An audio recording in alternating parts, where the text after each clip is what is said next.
Starp mums ir cilvēki, kuru dzimšanas laiks sakrīt ar Latvijas valsts dzimšanas dienu. Šāds gadskaitlis valstī ir tikai sākums, taču cilvēka dzīvē tas ir varonīgs izaicinājums.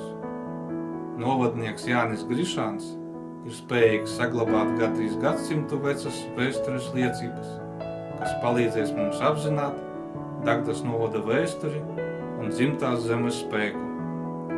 Liecība patiesumu apstiprina ar senām fotogrāfijām no Dagdas vēstures.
Es esmu dzimis 1919. gadā.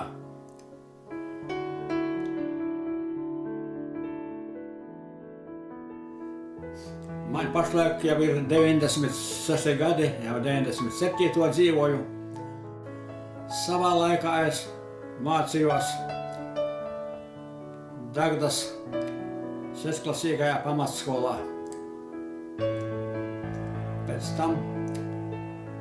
Pēc pamatskolas beigšanas mācījos Konstantinovā, 2-gadīgo lauksaimniecības skolu pabeidzu.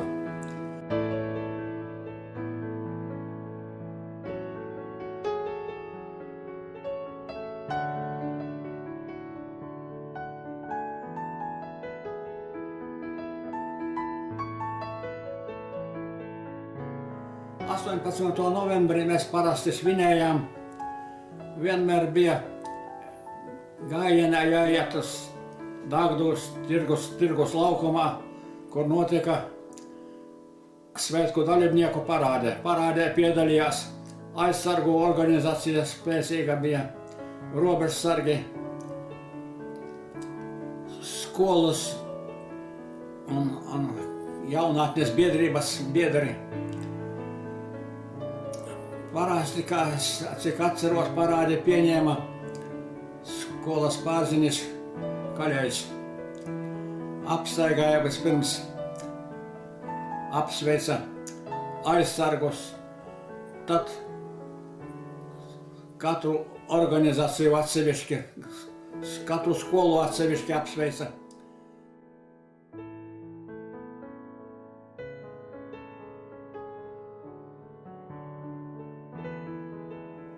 Pēc apsveikuma nodziedāja Dievs svētī Latviju un ar runu uzstājās viens no pagasta vīriem, kas ar dedzīgu runu norunāja. Visi bija tādā sajūsmā, priecīgi, un orkestram spēlējot, tad atstāja katra organizācija savu vietu no laukuma aizgāja projām. Vakarā parasti notika zāles, citas nebija, Dagdā tautas nama nebija, skolā bija iznesti soli, gar sienām salikti krēsli, un tur notika svētku baļļa sarīkojums. Vienu gadu atceros uz tā sarīkojuma. Sarīkojumā parasti lika skolēniem, lai tie ierāda ievērojamākiem vīriem tuvāk vietas pie skatuves. Kad teatraizrādi var varētu labāk redzēt. Pēc teatraizrādes atceros vienreiz atnesa torti un vairāk solīšanā sāka to torti pārdot, kas vairāk maksās tam, tas iegūs torti. Vairāk, sākumā daudz bija solītāju, pēc tam palika tikai 2. Dzirnavnieks no Obeteļas ir skolotājs tāds Latkauskas. Vinnēja tomēr Latkauskas to torti vinnēja. Katram tur, kas paziņām savām viens grieza to torti, pa gabaliņām deva nogaršot.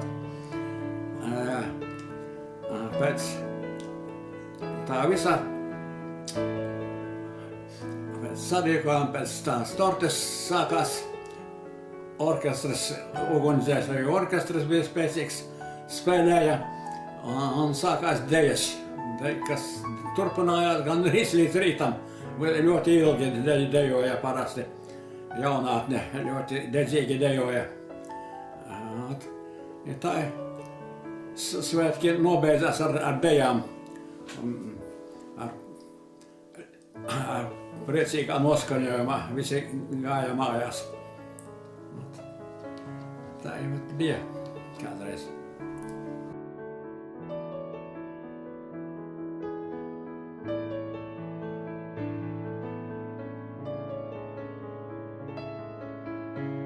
Ulmanis Dagdā bija 1934. gadā. 34. gadā, jā, kad beidzu pamatskolu, atbrauca Kārlis Ulmanis uz Dagdu. Viņu sagaidīja, pie pagasta bija tribīne, no tribīnes dedzīgu runu viņš teica. Un par Latgali teica tā, ka Latgale ir jaunākā, spožākā zvaigzne Latvijas vainagā. Un spodrināsim viņu vēl spožāku. Un visi bija lielā sajūsmā par Ulmani. Tādi cilvēki priecīgi, visi viņu pavadīja to Ulmani ar labām domām. Tā parasti tā beidzās tā Ulmaņa vizīte Dagdā, cik es atceros, 34. gadā tas bija. Tā.